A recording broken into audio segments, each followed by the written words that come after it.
Tu joues avec un grand appel. On ne devient pas grand en jouant avec le péché. Si tu crois que tu as un appel sur ta vie, fais attention. La chair est faible, mais qu'est-ce qu'on fait de nos faiblesses? Nous avons tous des désirs, mais qu'est-ce que nous faisons de nos désirs? Tu couches avec, tu rends un mauvais service à la fille, là, si tu ne l'épouses pas. Tu lui rends un mauvais service. Qui aime les déchets? Qui aime les restes? Ou moi je prêche, oui ma femme, comment les pianistes ont pianoté? Les guitaristes ont guitarisé. Arrêtez de prophétiser avec le péché. Arrêtez de chanter avec la souillure. Voilà pourquoi beaucoup sont venus être occultistes pour voir la puissance. La puissance est simple lorsqu'on se sanctifie.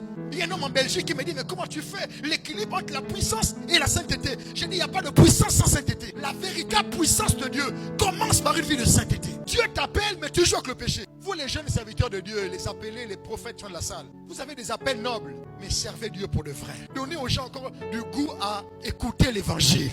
Donnez du goût aux gens chrétiens, allez à l'église. Discipline-toi au quartier, on te voit. Aujourd'hui, on garde les gens parce qu'ils jouent au piano. Écoutez, il y a des églises où Dieu n'est plus. Papa, tu fais un séminaire, le baptiste qui t'accompagne dans le séminaire où les gens tombent, c'est impudique. Commencez à sanctifier l'équipe. Ne recrutez pas des gombistes, des gens qui travaillent pour l'argent mais qui ne sont pas des enfants de Dieu. Les églises deviennent des boutiques. Voilà pourquoi les pasteurs ne sont plus rigoureux. L'autel est sacré. La musique à l'église est sacrée. Est-ce que tu as donné ta vie à Jésus? Est-ce que tu es un enfant de Dieu? Le pianiste, il a sa copine. On le connaît. Le batteur, parce que seulement le pasteur, le prophète, fait la belle musique dans son séminaire. Jésus ne se retrouve pas. Cette musique ne monte pas au ciel. Et les églises sont légères. On a profané l'autel. Je préfère qu'il n'y ait pas de musique, qu'un impudique qui ne peut pas changer joue la musique à l'église. On n'est pas dans un bar. On n'est pas dans une boîte de nuit. On est dans la maison de Dieu.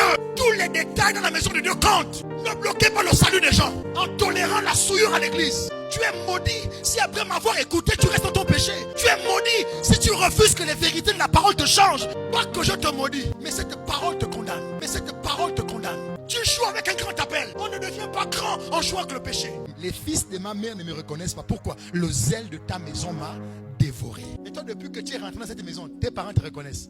Tu es même devenu ministre de Dieu. La même mauvaise vie que tu menais, on la reconnaît. Qu'est-ce qui a changé depuis que tu es chrétien?